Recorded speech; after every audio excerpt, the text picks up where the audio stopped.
anyone else like to go over one that they got? I'm on page 9 of the test, so For sure. So have to just figure that. so Tatiana, what I'm going to have you do in just a second is I'm going to have you read to me the question that you have in front of you. Was that okay?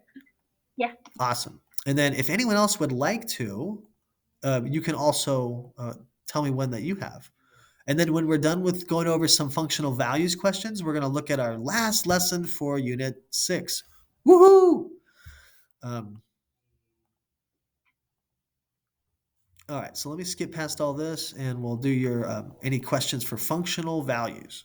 All right, so Tatiana, go for it. Okay, 1 second. Thank you. So, given that 5 foot on the graph f of x, find the corresponding point of the function f, and then hold on. You're doing great. Keep it up. It's negative 1/3 x. Oh, perfect. Okay, so negative 1/3. Um, is that outside the parentheses or inside with the x? It's inside. Thank you. Okay. And then one more thing I need from you is what was the point that they said is on f of x? 5/4. 5, 4. Okay, come back to my screen, would you? And Yeah. double check what I wrote and see if that matches up. Yeah. Okay, It does. cool. Thank you, Tatiana. So given that this point 5 comma 4 is on f of x, and remember folks, think of this f of x as like our starting or original. Mm-hmm. Then they want us to find what is the corresponding point that would lie on this one, the transformed f of negative 1/3. Um, all right, so this is what we were doing yesterday. We want to start with our original point, which is 5, 4. We're going to do a transformation, which is uh, written out. It's f of negative 1/3 x. Now, we need to really quick talk about what does that transformation mean for us? Like, how do we perform it? How do we do it?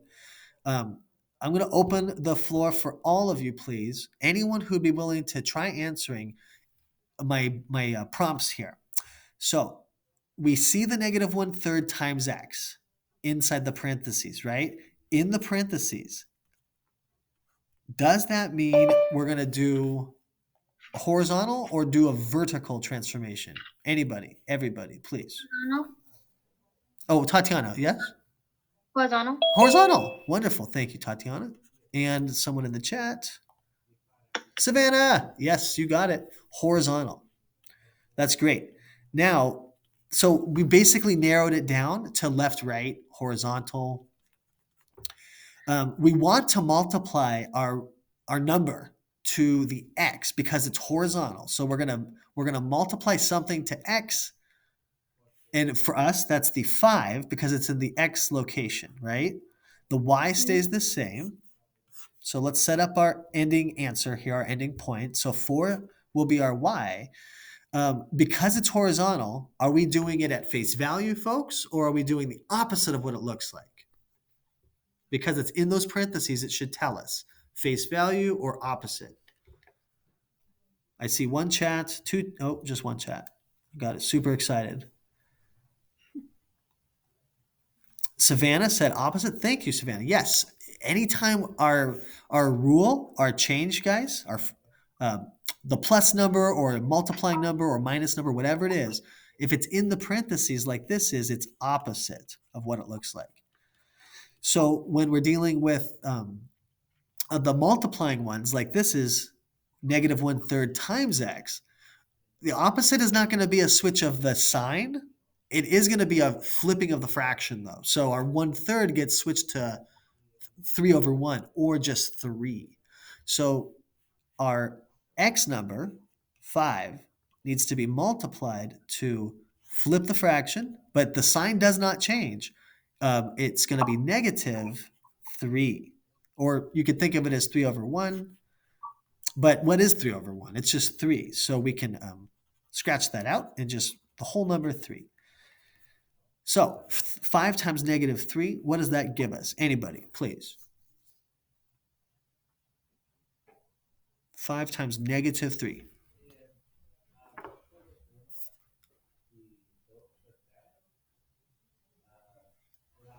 I see one answer or idea in the chat. Awesome. Savannah, on a roll today. 5 times negative 3, negative 15. And Tira, good job. So there's our transformation. The y stayed the same. It's 4, and then it ended as 4. But the 5, the x, needed to be multiplied to the flipped version, the reciprocal of negative 1/3. And how did we know to do that? Because the change, the rule, the negative 1/3 essentially is inside those parentheses. That's what's telling us to flip it and to apply it to the x. If it was outside, we would not flip it. We would do it at face value, and we would apply it only to the y if it's outside the parentheses. Can I finish my test and then jump on to what we're working on? Because I'm still working on my test. Well, I don't want you to miss the new stuff. I'm on question 10 out of 15. So you've got like 3 questions left, probably, or 4 even. Because Should I I think just wait and can back if onto you it? if you come back to it, I can unlock it without resetting it, and it should let you pick up where you Okay, left off, so Tatiana. you just hit from exit, just hit the exit button, like save and exit. Save. Yeah, as long as it's not submit, that should be fine. You know what else you could do to even be safer? Just click the X on that Yeah. tab and just like close out the tab, kind of like disappear from it. And then I will unlock it and you can just hop right back in and it should pick up where you left off. I hit the exit message button test and it said, you will lose your work on the test if you do that. Right. Okay. That's weird. I guess go ahead and finish. I just don't want you to miss what we're doing in class now. Oh, Xavier's here. So go ahead and finish, Tatiana, and I am recording it, so you might want to check it out later. All right, guys, so let's get started. It's 10 after, 11 after. We have 2 goals for today. Now, remember, if you think back to when we first started our unit, like what, 2 weeks ago, 2.5 weeks ago or something, we skipped the very first lesson, which is this, writing and combining functions. I skipped it on purpose because I didn't want to start the whole unit with it. It is a good lesson. It's a good skill that we're going to go over today. 2 good skills. But I wanted to start with the sequences. If you think back to when we did our arithmetic sequences and our geometric sequences, I thought that'd be a better beginning for the unit. So we're kind of circling back to the very first lesson in Unit 6, and then we'll be all done with our Unit 6 material. Here's our 2 goals for today. To write functions, otherwise equations, from a word problem. Write functions or equations from a word problem. I know this is tricky, so we're going to do some examples together. And then after that, we're going to combine functions. And this one I think is a little more fun, so I'm looking forward to that, by adding, subtracting, multiplying, or dividing them, the 2 functions from each other. So you'll see what I mean about that when we get to it at the latter half. So here we go. Let's look at the first part of today, which is writing functions from a word problem. Oh, I did make a warm-up question to get us thinking and get us started on this. So get ready. Writing it down is good. I do want you guys to have these in your notes, but I also want you to try the problem yourself too. So here's our warm-up question. And I did use your guys' names. I hope that's okay. So Anaya and Victor are collecting signatures for a petition. That's all we know, really. Anaya and Victor are collecting signatures out in the world for a petition. They're collecting something from people. Write a function, equation, expressing the total number of signatures, T, collected by Anaya and Victor. So we've got two different people, obviously, out there asking people to sign up. Anaya, let's say, gets 20 signatures today. Victor gets 17. Maybe it's different numbers, right? When you go out into the world and you start asking people for signatures outside of a Walmart or a Target or whatever, you might get 5, you might get 100, who knows? So we don't want to pick numbers for these yet, but we want to be able to write them as if we were to could plug in the number that we get for Anaya's signatures or Victor's signatures. And we also want to make this the total number of signatures. So if I've got Anaya's signatures and Victor's, like their lists, right? And I could count them up and see how many signatures they each had. Which operation, so this is, I guess, a side question. Maybe I should have put this up earlier. Which operation do you think, which is adding, subtracting, timesing, or dividing, would we use to combine Anaya's and Victor's signatures for a total? So which operation will we use to combine the two sets of signatures to find the total?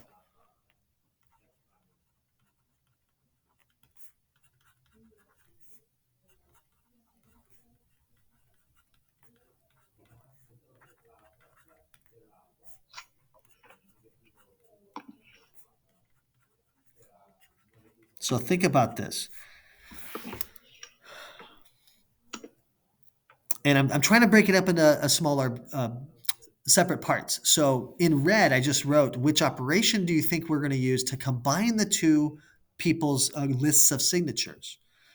And then once we have that narrowed down, maybe then we can work towards writing a function. I see a couple things in the chat. Let's see what you guys are saying so far. Good, Tira, thank you. Good. I like your thought process. Oh, Naya, I see that from you too. Yeah. So two people said addition. We're going to add the two lists together, right?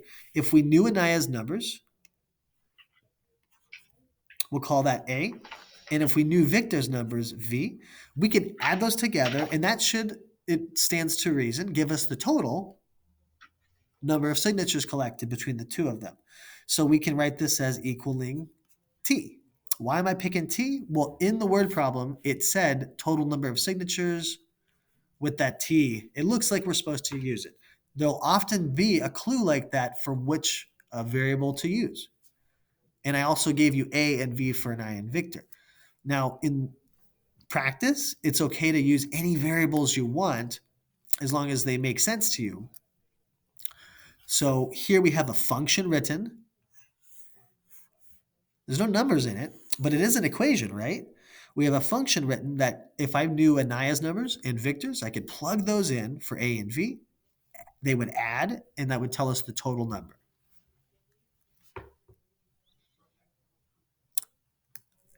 Thanks to the folks who tried answering that. I appreciate that. Maybe my question was a little not clear, so forgive me if it wasn't clear. But I appreciate you guys for thinking about it and for trying it. So we're going to be doing some more kind of like this. A few words I have for advice here. When we write functions, we need to use letters for our variables. So I know you're used to seeing this, but I want you to be conscious of it and purposeful with it. We're going to use letters for our variables. What is a variable? Variables are just numbers in the story that change. I guess I should say variables stand for numbers. Let me adjust that. They stand for numbers. Because we don't usually know what the variable parts are. If we think about the signature example, we don't know how many Anaya will get or Victor will get, but we know they'll get some number of signatures, and then we could combine them. And the variables we used for that was A and V. and then we used capital T to stand for our total.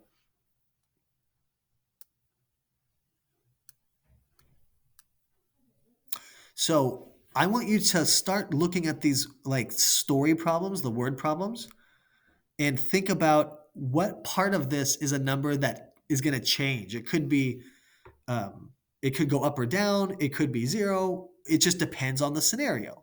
It's not a number given to you in the problem. The variables will be numbers that aren't given to us. Here's another example to start with. Go ahead and take a moment and read this and write it down, and then I'll read it with you.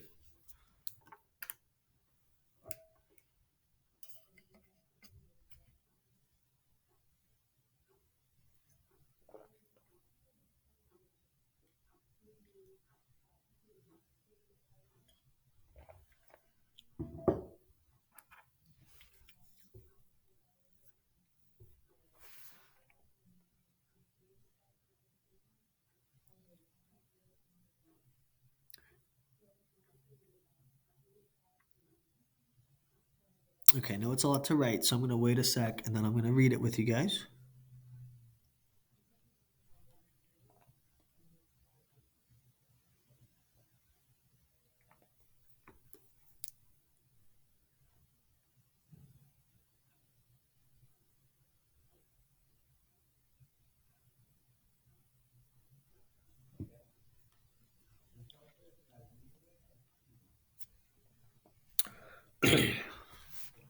Excuse me.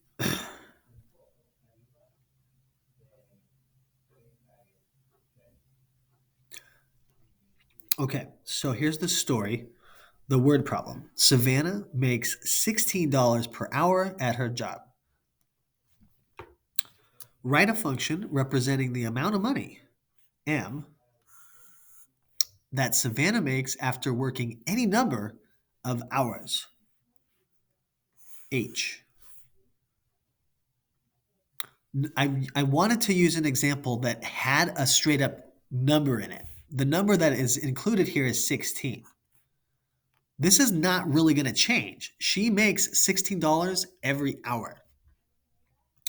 So this doesn't change. But could the amount of money she makes change depending on her hours? Could her number of hours change depending on like what the boss has scheduled her? Yes.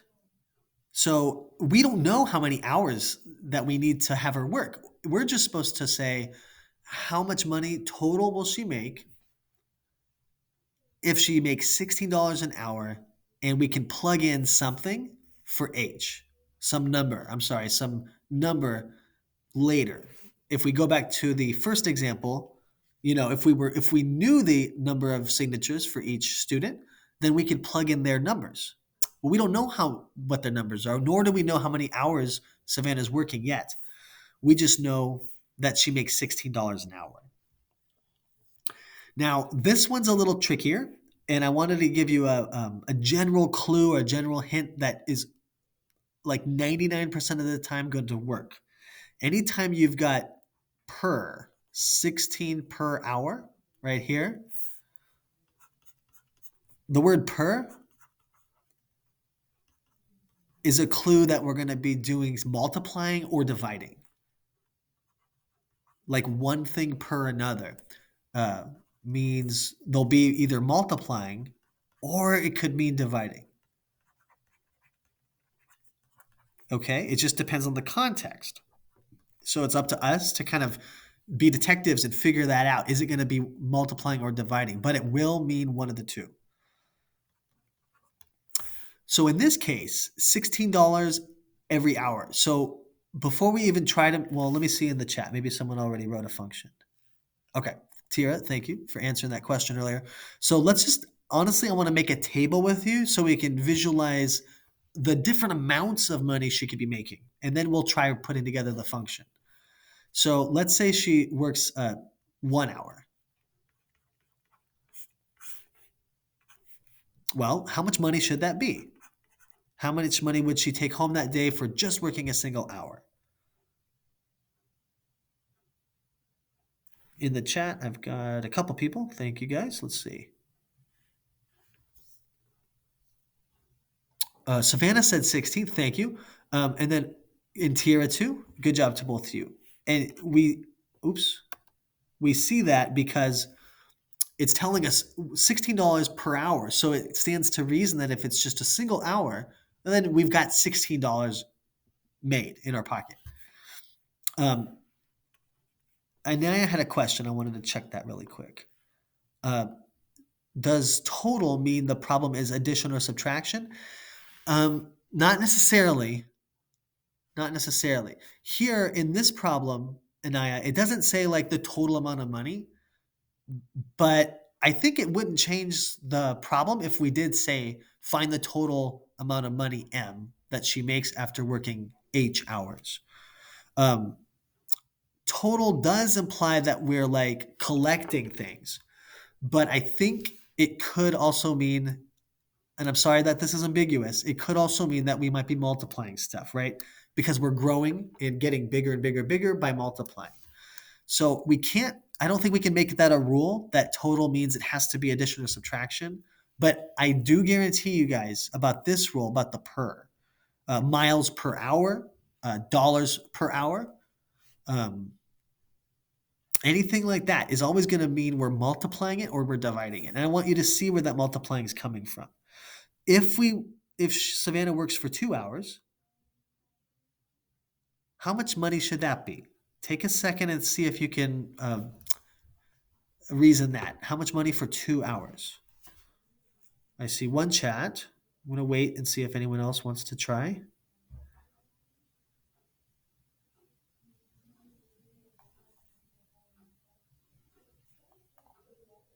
Okay, Savannah and Anaya, high five to both of you. Would anyone be willing to explain how you got 32? You're right. It's correct. Oh, sorry. My bad. Go ahead, Anaya. I just multiplied 16 by 2. Sweet. And why did you choose multiplying? Why not like adding 16 to 2 or dividing 16 to 2? Well, because usually when I think of like multiplication, or I like think of it going up, and since she made money, then I just multiplied the answer. Love it. 16. Made money, that implies going up, getting bigger. Great. Good. I love that. Implies going up or getting larger.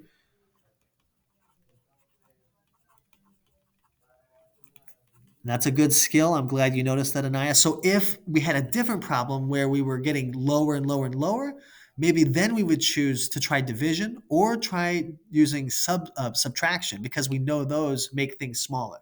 Good. And in the chat, I've got a couple ideas. 16 times 2 because per means multiplying. Good, Tiara. It could mean dividing, so just be aware of that. But yes, I'm glad your mind went there. You used the per rule. So it means we're probably going to be multiplying something. And that's along the same lines of what Anaya is saying as well. So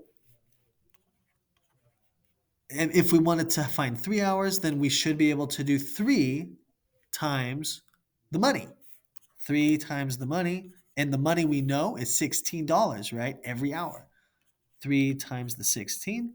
And that's what? 48? Double check. Yeah. So we've basically done it. This right here is our function, even though it doesn't seem like it's really clean yet or really done. But we know that the 3 changes every time, so we shouldn't have a 3 in our formula. Remember, we plugged in or we figured out 1 hour, 2 hours, 3 hours. That's always changing. We could even do 0 hours. So what won't change in the formula is the 16. So let's build that over here on the right. 16 is not going to change, but it's being multiplied to our hours, to the 3. 3 stands for the H, for hours. And how we reasoned it earlier without the formula was 1 hour and 2 hours 3 hours, that's going up. That's changing all the time. So that's going to be a letter H. So 16 times H. And what does this equal? If we plug in hours for H, multiply it to 16, it's equaling the total amount of money. M for money. In this problem, it gave us the variables again. I checked Edmentum, and the stuff in the post test and the stuff in our mastery test, they do give you the variables. I like to do it where we make up our own variables, but since they're giving them to us, I just want you to be aware. They'll tell you, like I did in this problem, use M for money, use H for hours. And that's your clue that those letters are going to be in the formula as an M and an H. We're not going to like change them into numbers. And then if there is a number given, like the 16, that needs to be represented in our formula too somehow. It's up to us to figure out, are we going to be adding 16, dividing it, multiplying, or subtracting? What is it? What's going to happen to that 16? Before we move on, any questions or comments on this example? Please.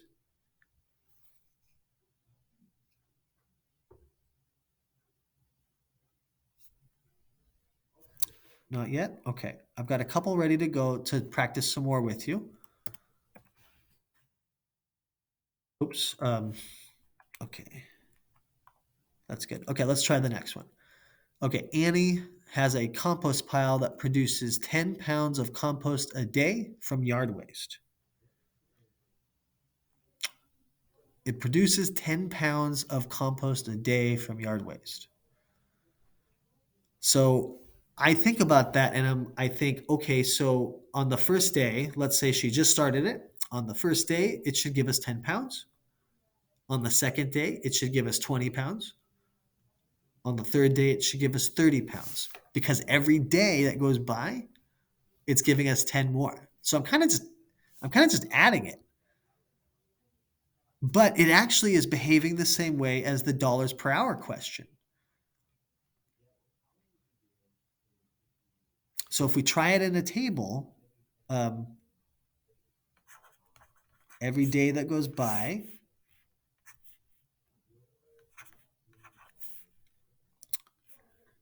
and what's the other variable here that seems to be represented?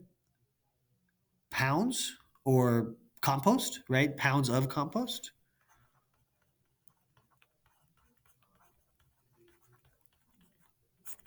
So on that first day, we know it's 10. Second day would be 20 because it's 10 more.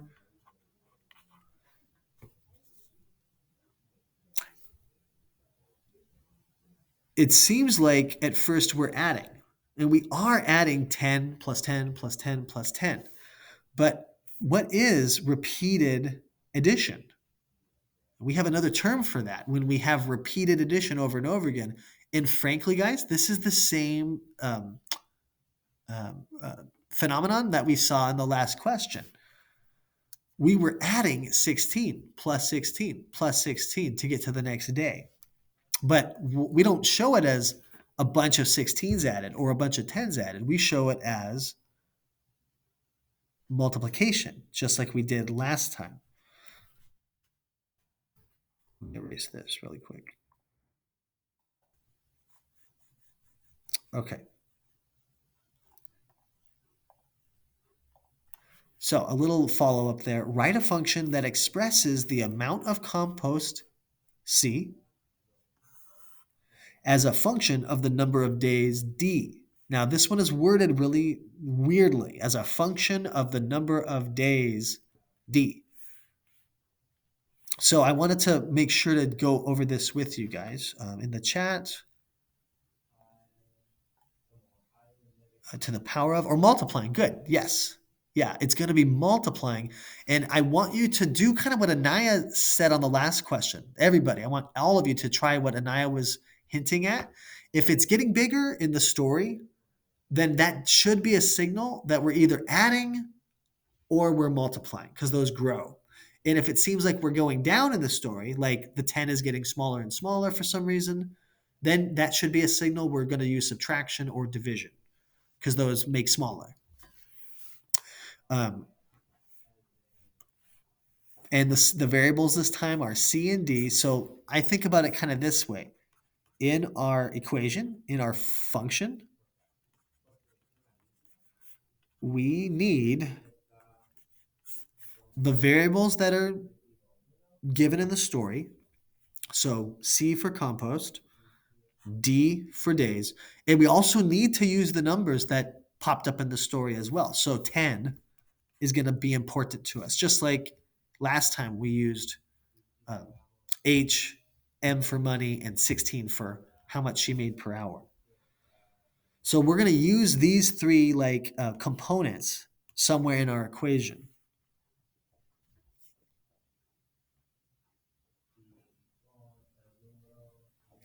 The wording here is telling us a little more, even though it might seem confusing at first. So the second sentence, write a function that expresses the amount of compost. It expresses the amount of compost. Our function is supposed to express the amount of compost, so that's our clue. If it says shows, or if it says expresses, that we're going to start with that letter. So C equals. C is the one that it's all alone. It's the one that it's solved for it. Compost. And that means the other letter, D for days, that means we're plugging in days and getting out C, how much compost. So here's a guess and check approach. We know that the 10 pounds is getting bigger every day, right? So that means we're either going to be using adding or multiplying. So to guess and check this, you could try it as, well, maybe it's going to be D plus 10, or is it C equals D times 10? It's got to be one of these two because we know that it's growing in the story, not like getting smaller. So it has to be one of our growing operations, adding or multiplying. So let's try them. Try out the top function, try out the bottom function, and see which one works the best, which one makes sense. So if I plug in days for D on the top function, I guess we'll make a table here. So I plug in 1, and 1 plus 10 is 11. I plug in 2 days, and that's 12 pounds of compost. So far, this doesn't seem correct because every day there should be 10 more pounds, right? But this is only going up by 1. Day 3, that would be 3 plus 10, 13. So it's not the top equation. Not this. Because we can see from our table that it's only moving up by 1 each time. So instead, we're going to try it as multiplying.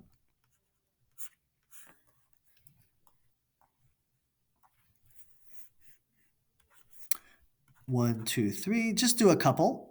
Plug in 1, 2, and 3 every time and see what that gives you. You can do more if you want. 1 times 10 is 10. 2 times 10 is 20. 3 times 10 is 30. And this is matching up more with what our expectations are, which is every day it's going up by 10. 10 pounds of compost. So our other, hint from this question, our other general hint that we can use, when it says show, write a function that shows, write a function that expresses, write a function that demonstrates, something like that. Write a function that does blank, that variable that they mentioned, that's what it's starting with. Starts with that variable, the first one they mention, if it's write a function that shows or expresses. So it starts with that variable. And then the rest of that sentence, as a function of the number of days D. Okay, so as a function of means that variable, the one that follows as a function of, that's going to be our input. So that'll be the one on the right side with our numbers, with the 10 basically. So when it's worded this way, it is telling us which one is like our output. Uh-oh, people are dropping off like flies here. That's telling us our output, and it's telling us our input.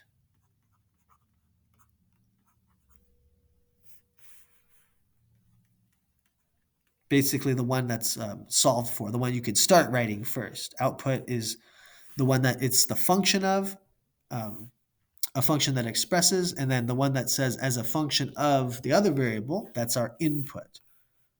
A function of the other one, that's the input.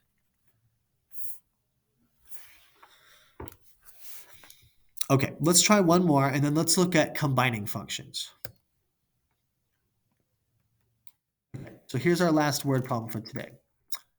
We want to write a function for this story. Andy is wrapping gifts for his family. He ties 28 inches of ribbon around each gift. So every gift that he makes is 28 more inches of ribbon. 28 for one present, another 28 for a second present, another 28 for the third present, and so forth. Write a function. Where's everybody going? Well, I didn't take attendance yet, so oops. I wonder why I lost so many people at once. Write a function that gives the relationship between the number of gifts and the length of ribbon used. So here in this problem, they're giving us our variables, but they're not saying write a function that shows g as a function of r, or a function that shows r as a function of g. So we do have to figure out which one starts this thing. So you can try guessing and checking it, like start it with g. So this one, if I start it with g, this is, oh, Anaya's back. This is telling us how many gifts were wrapped, because G stands for number of gifts. If we start it with R, that'll tell us how much ribbon was used.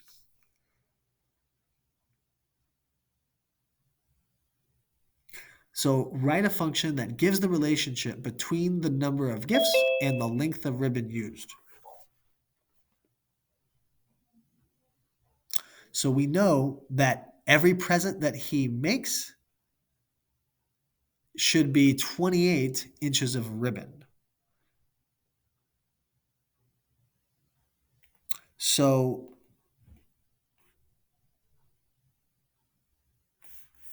let's write that down in another way. Looking at the top, he ties 28 inches of ribbon around each gift. That each is kind of each is kind of a clue that we're using per. 28 inches per gift. 28 per gift. So, remember, per means multiply or divide. Are we going to go up in this problem, or are we going to go down? Any thoughts? What's your first instinct? Are we going to get bigger and bigger and bigger numbers of ribbon used, or like less and less and less? What makes the most sense to you right now? I'm thinking that there's going to be more. Correct, Levi. That's what I was hoping you'd say. Yeah. The what's it called? The length of the ribbon is, if he's tying 28 inches of ribbon around each gift, then it seems like because it's 28 inches of ribbon around each gift, it's longer. Yeah, exactly. Like, assume he does one gift, right? 28 inches used. Assume he does two. So it's not like we're going to have negative gifts here. And it's not like it says anything about starting from 100 gifts and going down. Like, that would be weird. And it's not saying anything like that. So I think it's a good Tira and Levi. I think it's a safe bet that we're using more and more and more ribbon, basically. Or we have the potential to do that. Now check this out. Since it said in the second sentence, he ties 28 inches of ribbon around each gift, and you could rephrase that as we'll use 28 inches per gift. It means the same thing. It's telling us there 28 times gift or times G. So if we're going to be plugging in the number of gifts, multiplying that to 28, then what should be our output on the on the other side of the equals? It should be the ribbon, right? Because we've already used G. So R equals 28G, or 28 times G.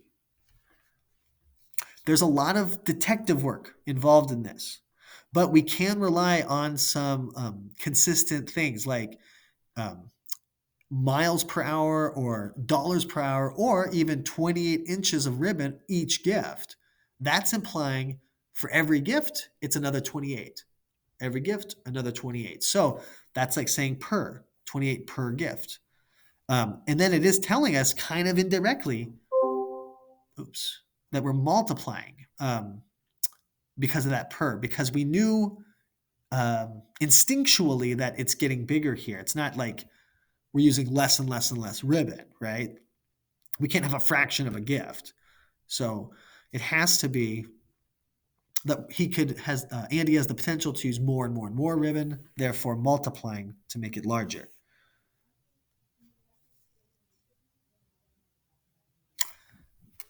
Okay, I know can be kind of tricky. Folks, I want to move on to do combining functions next. So it's kind of a switching of gears. So get ready for that. Are there any questions or concerns about the last couple examples of writing formulas, writing equations? I don't have any questions. Okay, thank you, Levi, for telling me. And I'm glad you guys are still here. I'm sorry I've lost like a whole but 5 people in the last 5 minutes. That's crazy. Let's try combining functions. Get ready. Here we go. Combining functions. Warm-up question. I want to add together these two following expressions, x plus 2 and 5. Think about that for a moment. Can we add those together? And if so, what do you think we'll get when we add them together? What happens if we want to crash those together and add them? What is the result? Any thoughts?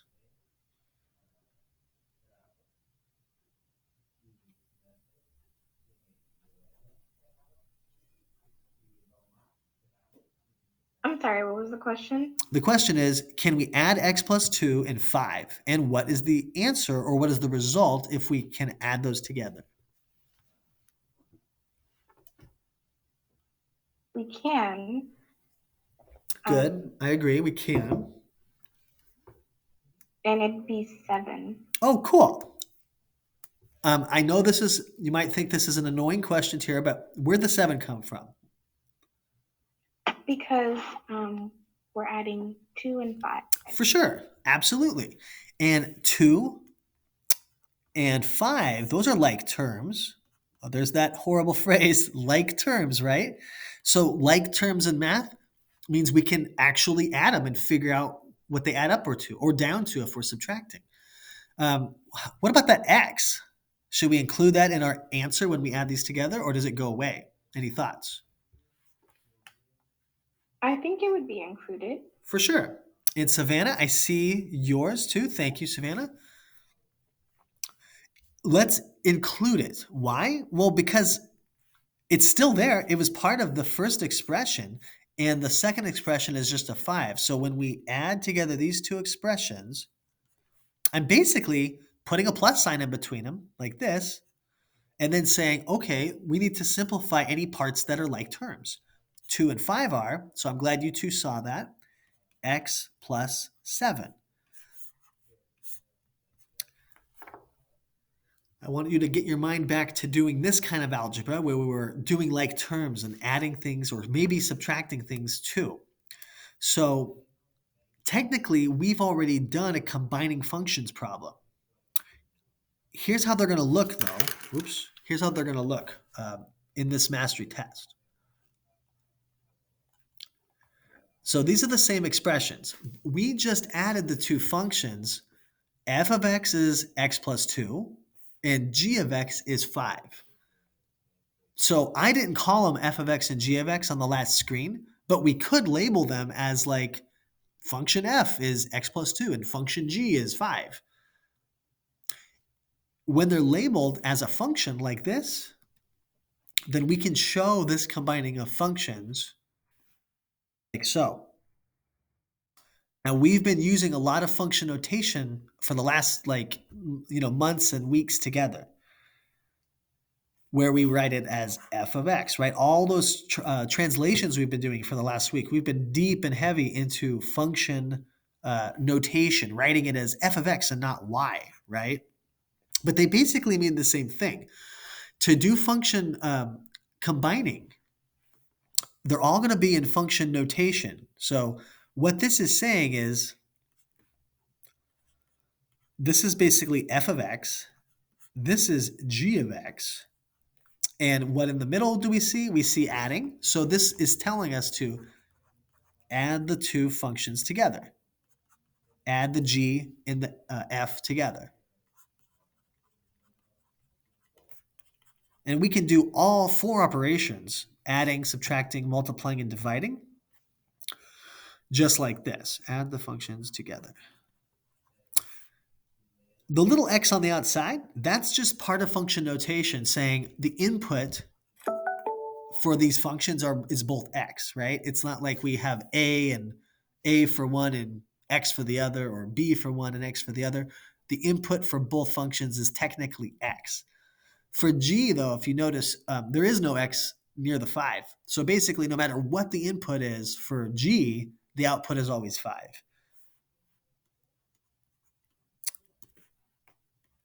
But that don't get hung up on the x in the parentheses. That's just part of function notation, meaning the input for that function is x rather. Input is the x.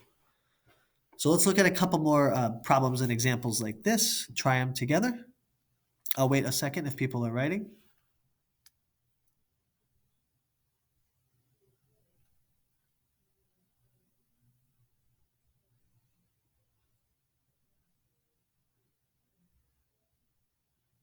Okay, so I want to try a few examples with different functions this time. I've got them listed on the top are two functions. We've got the f function and the h function. And then on the left side, we've got f plus h, f minus h, f times h, and then f divided by h. So let's start at the easy one and work down. Start with plus. F plus h. So to add them, we're going to treat them just like we did that warm-up. Here's the f part, and here's the h part. So we're going to literally just take all of the f function, 2x minus 1. That's f. And then we're going to add to that whatever h is, which is 6x. And then if we can combine any like terms, we do it. In this problem, we've got 2x, we've got a 1, and we've got a 6x. The two terms with x attached, those are the like, those are the like terms.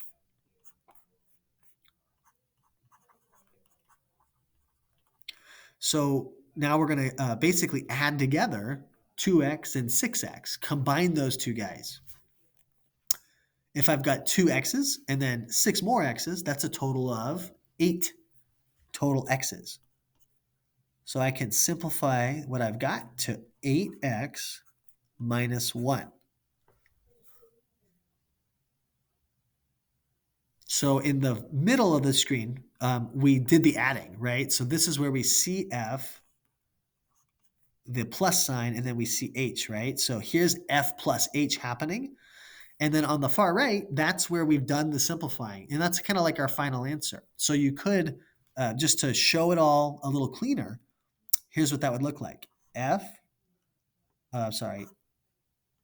plus h of x is equal to 8x minus 1.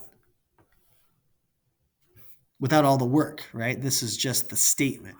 F plus h of x is 8x minus 1.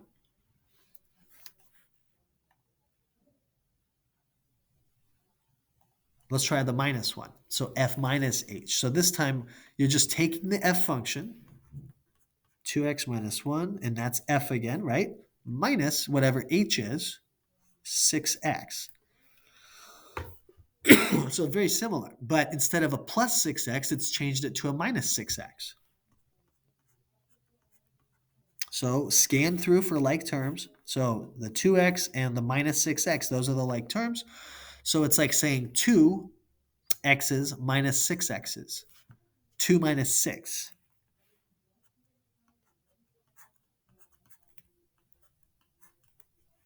So we get negative 4x minus 1.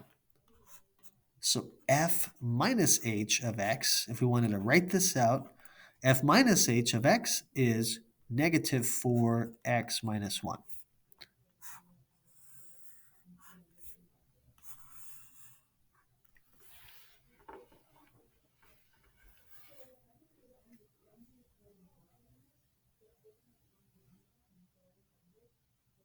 Okay, now things get a little more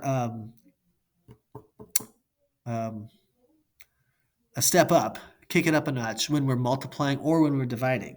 So let's look at those. So f times h, hopefully you're seeing the pattern of how to start the problem. We're literally going to take the f function and multiply it to whatever h is.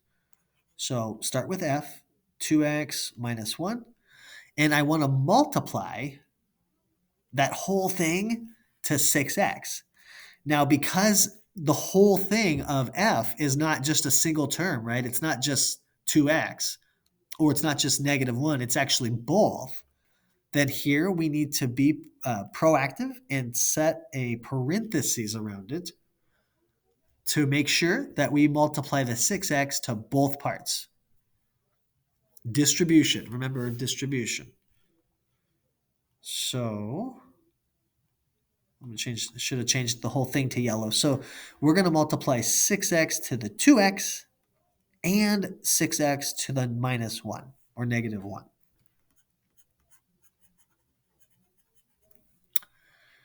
Okay. 6x times 2x. It's been a while since we've done these together. We can all do 6 times 2, I trust. 6 times 2 gives us 12. What about x times x? How do I show x times x in the cleaner way without like this, x times x? Is there another cleaner way that we can show that using our knowledge from Math 1? Anyone remember? X times x? How can I write that with an exponent maybe?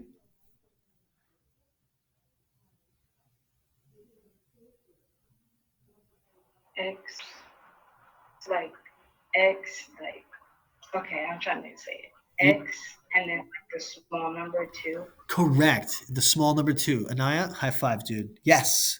That is called the exponent, or you could say the second power. I'm going to erase this and then just write it again with the exponent. So thank you, Anaya. So 12x to the second power. That second power is what we get when we did x times x, right here. So if there's whole numbers like 2 and 6, make sure to multiply those because they're being multiplied, right? 2x times 6x. And then if there's double variables like x and x on the first and the second term, then those are going to get counted up in their exponents. So it becomes x to the second power. In the chat. Okay, no problem. And now we have to finish. We have to do 6x times negative 1. So we can kind of show, I'm going to show that work here. So negative 1 times 6x.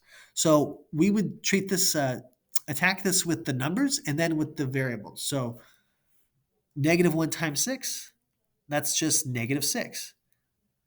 And then x times, there's nothing else there. So it's still going to have an x. So negative 6x.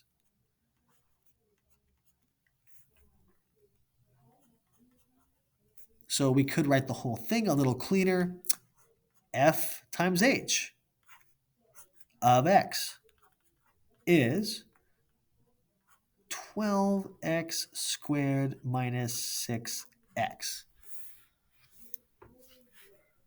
And then the division ones. Let's see here. Same idea. You're going to take the top one, f, and then write, divide h, whatever that is.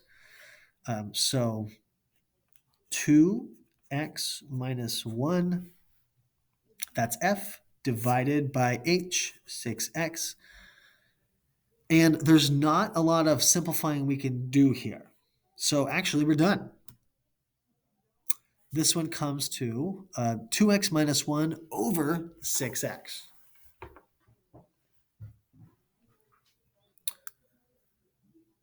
So the setup for these, I'm hoping you are seeing the pattern. You'll be given two functions, f and h. And then if we need to do f plus h of x, you're going to take the f and the h and add them together. We do need to simplify any like terms. Same for subtraction. If it's a multiplying one, we have the potential to need to do some distribution. We probably will. Unless they're both just single terms, like 6x is a single term. And I see it's 12 o'clock, so I guess I'm keeping you guys too late. Okay. Technically, we've covered everything for this mastery test, but I'm going to make a short activity, okay, for tomorrow, and then I'm officially going to assign the test for tomorrow. So today's homework is, frankly, just to have notes taken. Let me look at my screen here. So if anyone has taken notes, I can mark that down that you were following along and trying and you took some notes. If you don't have any, you can still watch the video later, take some notes, and send me a picture to get your note grade entered for today. Otherwise, there's no mastery test homework. So if you're behind on anything, take that opportunity today to catch up on those. Tomorrow, I'm going to assign this mastery test, but I'm also going to do a small activity with you in the beginning to review them and do them more together as a group.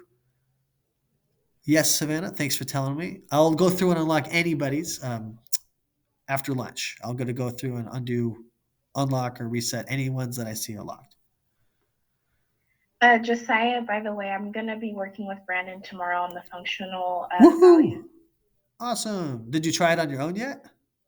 Yes, I have. Good for you. I just, I feel like I probably inputted it wrong, like the answers Totally, wrong. So I'm just going to have him go over it for me.